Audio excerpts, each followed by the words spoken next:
Jika kita hidup bersama dengan Tuhan, maka di kefanaan dunia ini, saya percaya kita sedang menikmati suasana sorga. Katakan amin.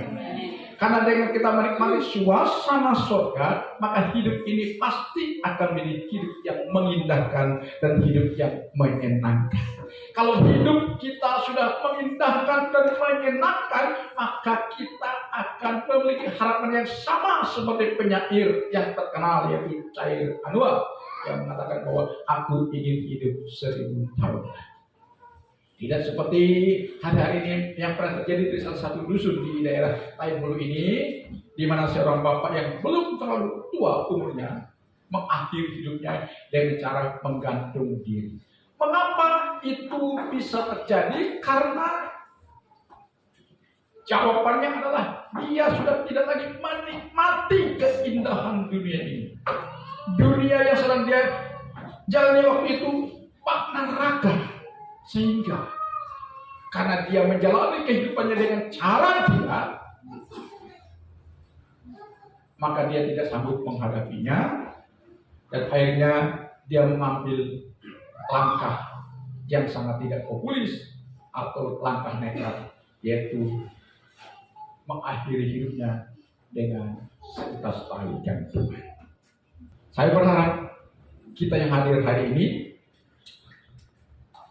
akan menjadi pribadi-pribadi yang menyenangkan. Katakan amin. Tetapi untuk menjadi pribadi yang menyenangkan, maka kita harus simak baik-baik firman Tuhan hari ini di dalam 2 bagian Alkitab yang saya ingin bacakan dan bagikan kepada kita. Yang pertama di dalam Efesus pasal 5 ayat 15, yang kedua di dalam Mazmur pasal 90 ayat 12. Saya bacakan pada bagian pertama, yaitu Efesus 5 ayat 15, yang bunyi demikian. Karena itu perhatikanlah dengan saksama bagaimana kamu hidup, janganlah seperti orang bebal, tetapi seperti orang arif. Lanjut lagi dengan Mazmur 90 ayat 12. Karena itu ajarlah kami menghitung hari-hari kami sedemikian rupa, hingga kami beroleh hati yang bijaksana. Tidak ada cara lain untuk kita dapat menikmati hidup ini dengan segala keindahannya, jika kita tidak memiliki sikap hidup yang bijaksana, sikap hidup yang arif. Karena dengan kita hidup dengan bijaksana, arif, hikmat, maka itulah yang akan menuntun kita, memampukan kita untuk kita dapat memanage setiap problematika, setiap masalah, setiap pergumulan yang mungkin akan menghadang kita, dan kita mampu memilih antara ujian, cobaan yang diperhadapkan kepada kita. Ketidakmampuan kita memilah antara ujian dan cobaan itu seringkali membuat kita hidup, pada akhirnya kita mengkambing hitamkan banyak orang, termasuk Tuhan pun kita kambing hitamkan. Tetapi orang yang bijaksana, orang yang arif, dia pasti mampu membedakan antara ujian dan cobaan. Karena ujian itu biasanya untuk mengupgrade, untuk mengangkat kita ke level yang lebih tinggi, ke level yang lebih mulia. Sedangkan cobaan tujuan untuk meruntuhkan kita, untuk merusak kita, untuk membawa kita jauh daripada Tuhan, yang pada itu menjerumuskan kita ke dalam perbuatan dosa. Karena itu hari ini firman Tuhan mengatakan, ajarlah kami menghitung hari-hari kami sedemikian rupa, hingga kami beroleh hati yang bijaksana. Jadi tema firman Tuhan hari ini adalah jadilah pribadi yang arif dan bijaksana. Katakan amin. Haleluya. Pertanyaannya, bagaimana kita menjadi pribadi yang arif dan bijaksana? Saya akan memberikan indikasinya atau tanda-tanda orang yang hidupnya arif dan bijaksana. Ya. Kalau tanda-tanda ini tidak ada pada kita, berarti Anda belum menjadi orang yang arif dan bijaksana. Berarti kita terkategori sebagai orang yang berantakan atau awut-awut. Tanda yang pertama adalah kalau orang itu arif dan bijaksana, dia sadar bahwa hidup yang kita jalani ini bukanlah sebuah permainan. Katakan dengan baik-baik, hidup bukan permainan. Artinya jangan bermain-main dengan kehidupan. Jangan kita berkata, hidup ini mengalir saja, tanpa ada upaya dan sikap kita bagaimana kita hidup di dalam dunia ini sesuai dengan perkenan Tuhan. Tidak hanya mengalir ikut arus zaman, ikut arus, ya ikut tren. Tidak demikian. Ikut arus, ikut tren itu bahaya kalau kita tidak bijaksana dan arif, karena kita pasti akan terseret ke sana dan sudah barang tentu akan membawa kita kepada jurang kenistaan pada akhir. Jadi ada yang pertama adalah orang itu hidup tidak main-main. Artinya hidup ini benar-benar harus kita manage sedemikian rupa, kita kelola sedemikian rupa, kita atur sedemikian rupa sebaik mungkin. Kitab Pengkhotbah pasal 11 minggu lalu saya sudah katakan, baik di khotbah pemuda maupun di khotbah hari Minggu kemarin, bahwa bersukarialah, kata kitab Pengkhotbah itu oleh Raja Salomo, bersukarialah hai pemuda pada masa kemudaan, turutilah segala keinginanmu dan hawa nafsumu. Tetapi kalimat berikutnya dikatakan sana, tetapi ketahuilah bahwa Tuhan akan membawa engkau ke pengadilan. Ya. Artinya kita memang diberikan kehendak bebas, tetapi kehendak bebas itu jangan sampai kebablasan, karena pada akhirnya kita akan diminta pertanggungjawaban nanti di hadapan Tuhan. Jadi tanda orang yang arif dan bijaksana tidak lagi menganggap hidup ini sebagai sebuah siklus atau permainan, tapi benar-benar kita jalani sesuai dengan kehendak Sang Pencipta kita, yaitu Tuhan itu sendiri. Ya. Karena itu saya pernah dengar orang mengatakan hidup untuk sekali saja. Dulu ketika zaman saya masih naik bus umum, ya, saya sering duduk dekat sopir. Sampai sekarang pun kalau saya naik taksi, saya selalu pesan kursi yang dekat supir. Tidak mau duduk dekat orang lain. Kalau bisa, saya duduk dekat supir. Sepanjang perjalanan ngobrol dengan supir. Apa daripada supir orang gereja. Bahkan aktivis gereja. Dia katakan, kita di dunia ini ya memang pandai-pandai. Saya tanya, pandai apanya? Ya kalau mau berbuat dosa ya pandai-pandai. Katanya. Yang penting jangan dikasih, yang penting jangan orang rumah tahu, katanya. Wah ini bahaya, ini bahaya. Pandai-pandai berbuat dosa.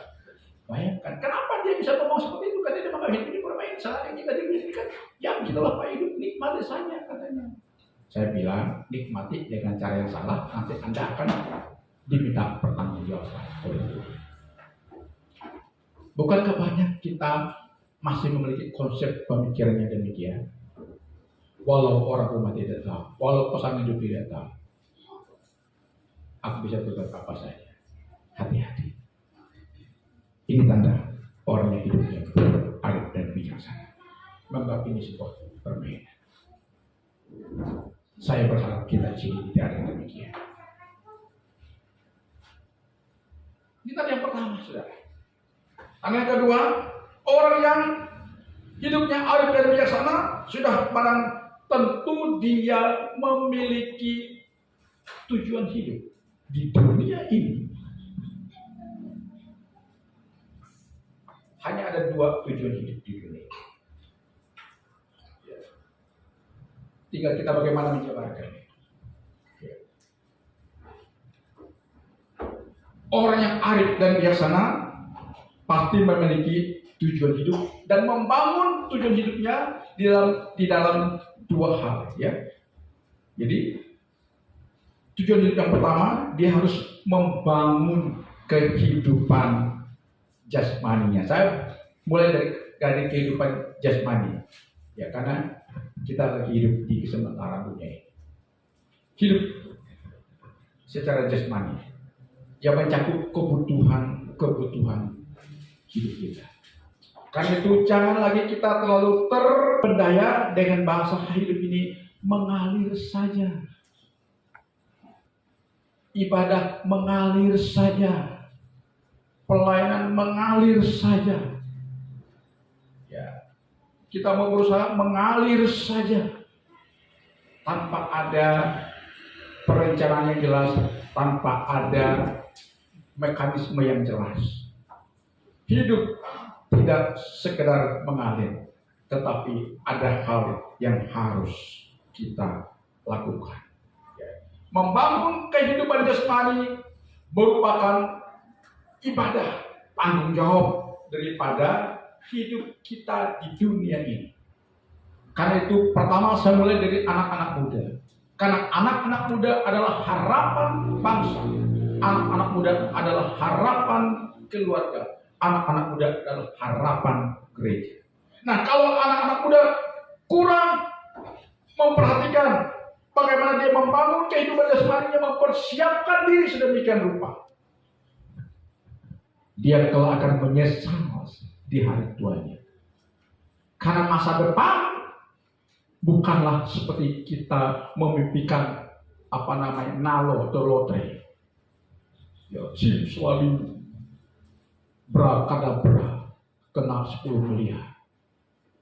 Jadi OKB tidak.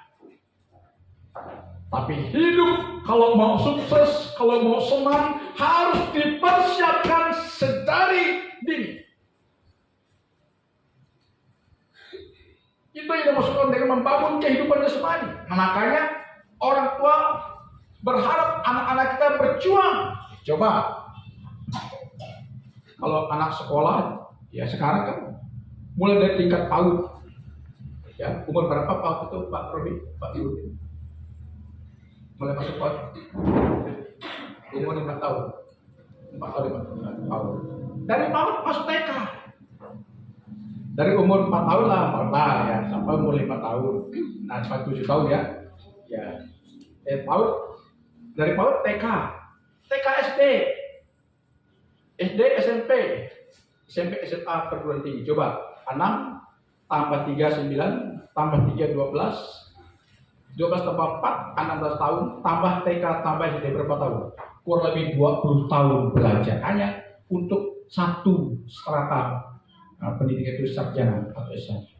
Belum lagi S2, belum lagi S3, belum lagi mengambil keahlian.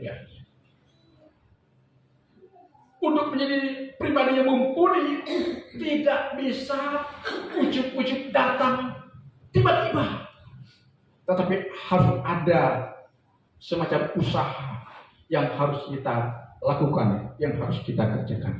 Ini yang dimaksud dengan membangun kehidupan, saudara. Karena itu orang gereja harus menjadi contoh bagaimana dia membangun dirinya. Haleluya. Jangan anggap sepele. Ya. Karena itu anak-anak muda yang masih sekolah, belajarlah sungguh-sungguh. Katakan amin. Ya. Ayo, ketika di gereja masih ada yang buka Facebook. Coba, masih ada yang buka WA. Hari ini saya terus berpikir, Tuhan, kenapa banyak orang gereja tidak bertumbuh dalam firman Tuhan? Karena ketika khotbah disampaikan, bukannya dengan khotbah, main Facebook, main WA, main game. Sehingga khotbah yang dikhotbahkan hari itu pengajarnya untuk dirinya sendiri hanya 0,5% yang dia bawa pulang. 1 jam kemudian lepas hilang dari ingatan. Tak berdampak. Makanya tidak berubah.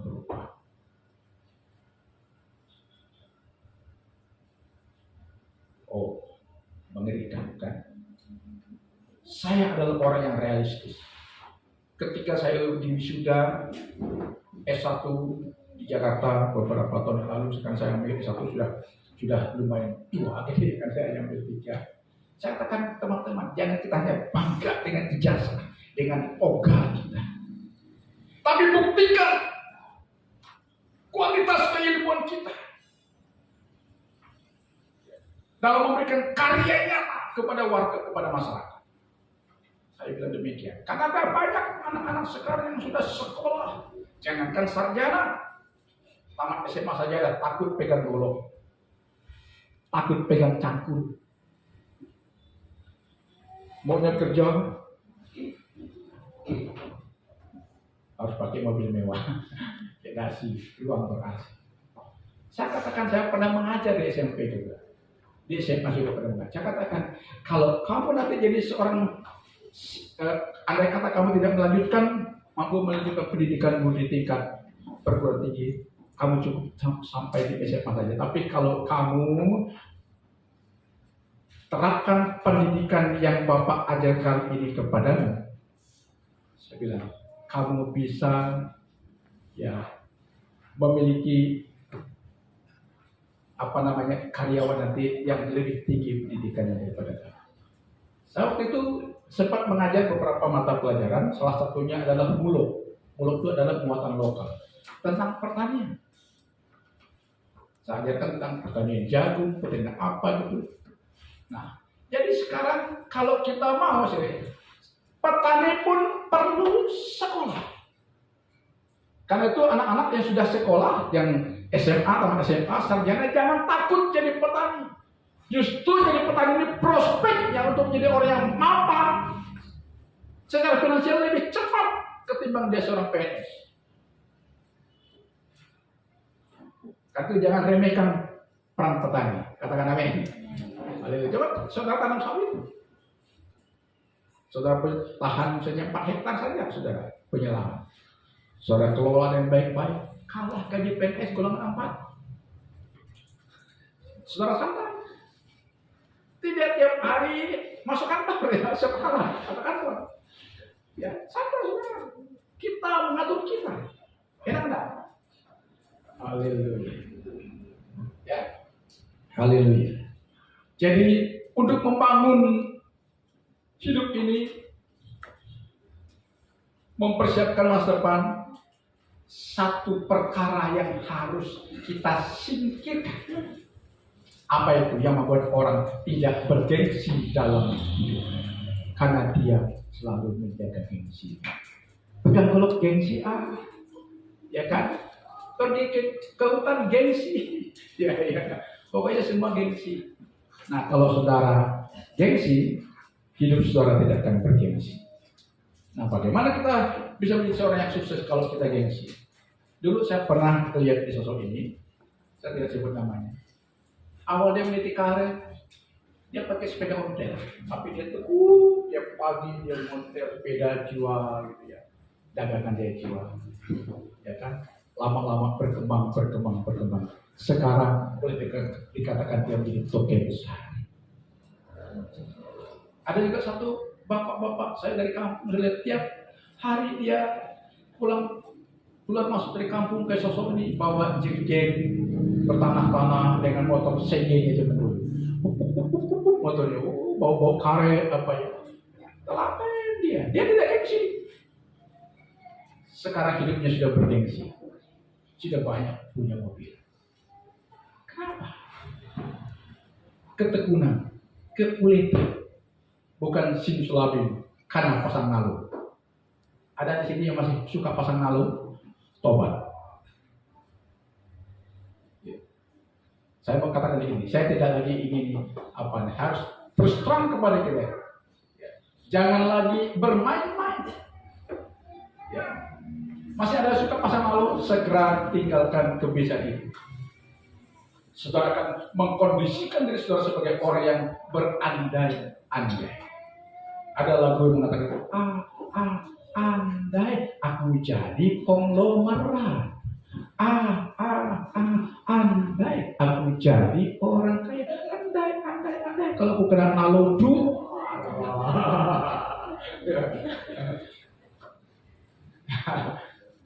jangan saudara. Saudara kan penuh dengan mimpi-mimpi yang seperti pungut merindingkan bulan. Tidak akan pernah saudara menggapai. Lebih baik apa yang saudara kerjakan. Itu yang penting. Realita. Haleluya, haleluya, haleluya. Mari, sebagai wujud tanggung jawab kita dalam sebentar dunia, bangun kehidupan jasmani kita. Bagaimana kita menciptakan sebuah kesejahteraan dalam keluarga kita, dalam rumah tangga kita. Saya pernah sampaikan kepada seorang yang sudah cukup sukses.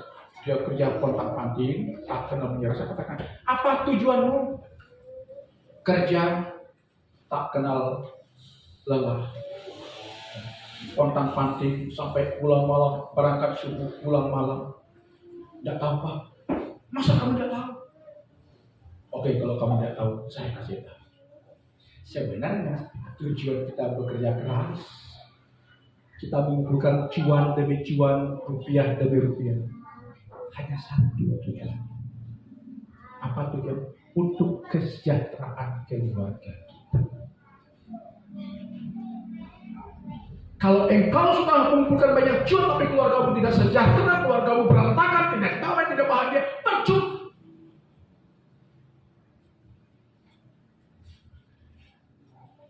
Oke?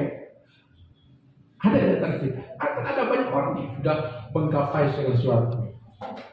Ya, kemapanan finansial sudah mereka peroleh, tapi mereka tidak memiliki rasa kebahagiaan sejati, ketenangan, kedamaian. Apa artinya? Saudara, apa artinya? Mengapa itu bisa terjadi? Karena nanti yang kedua, diabaikan yang kedua. Nanti saya akan jelaskan. Ya. Karena itu kita boleh saja, kita tidak boleh, maksud kita tidak boleh terus fokus kepada pembangunan jasmani yang sifatnya sementara, tetapi selagi kita hidup di dunia ini, jangan abai untuk pembangunan jasmani kita, untuk kesejahteraan keluarga kita, kesejahteraan gereja di mana kita berbakti. Karena kalau kita keluarga kita sejahtera, gereja di mana kita beribadah akan juga terciprat oleh berkat yang Tuhan sudah berikan kepada kita. Kemudian juga terciprat kepada negara. Kalau rumah tangga sudah sejahtera, rukun bahagia, berdampak kepada gereja, berdampak kepada nusa dan bangsa, kepada negara kita. Negara kita akan menjadi negara yang aman, adil, makmur, sejahtera, dan sentosa. Ini dari sisi kesementaraan. Ya, tapi kalau kita lupa membangun yang kedua, ini juga sangat berbahaya, karena hidup yang sesungguhnya adalah kelak ketika kita harus berpisah dari dunia yang sementara ini. Karena kita manusia adalah makhluk kekal, diciptakan dari sifat kekekalan Tuhan. Jadi kita harus kembali kepada kekekalan. Di sanalah rumah abadi kita untuk selama-lamanya. Dan di dalam ajaran Kristen tidak ada istilah inkarnasi. Setelah kita mati nanti hidup kembali melalui kelahiran yang baru. Orang lain itu tidak. Kita kembali kepada asal kita, makhluk abadi. Dan di sana kita akan mempertanggungjawabkan segala perbuatan kita selagi kita di dalam dunia tadi. Karena itu jangan fokus kepada pembangunan jasmani, tapi kita juga harus membangun kehidupan rohani. Hidup ini harus seimbang, katakan amin. Seimbang. Minggu lalu saya sudah katakan, harus seimbang, ada keseimbangan. Keseimbangan ini yang membuat hidup ini indah, saudara. Haleluya. Bangun kehidupan rohani. Karena kehidupan rohani itu berdampak kepada kehidupan jasmani. Dan berdampak kepada kelak menghantar kita kepada kebersamaan kita dengan Tuhan. Singkat cerita, saya berharap jangan kita abai untuk membangun kehidupan rohani kita. Dunia sudah semakin edan, dunia sudah semakin tua. Kalau menurut berita, apakah hoax atau benar atau fakta, kalau baru-baru ini di India katanya cuaca panas. sampai mencapai 40-an derajat Celcius. Yang berakibat katanya menurut media lebih dari 20.000 orang meninggal. Bahkan kita di Indonesia sudah di warning, sudah diperingatkan bahwa kita juga sedang menghadapi panas bumi yang tidak normal. Saya ingatkan di sini, di grup sudah saya sampaikan, jangan saudara konsumsi minuman dingin. Kalau saudara dalam keadaan sedang panas, hindari minuman dingin. Itu berdampak kepada kesehatan saudara. Hati-hati.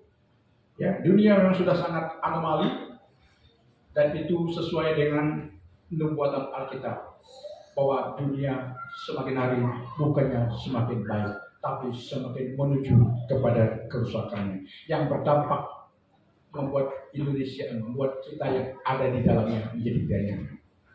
Tetapi sekali saya katakan kepada kita, jika kita bersama dengan Tuhan, percayalah akan ada proteksi, akan ada penjagaan, pembelaan dan pemeliharaan Tuhan yang sempurna kepada kita.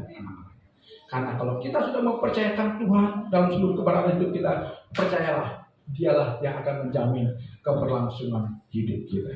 Karena itu hari ini, mari bangun kehidupan rohani kita.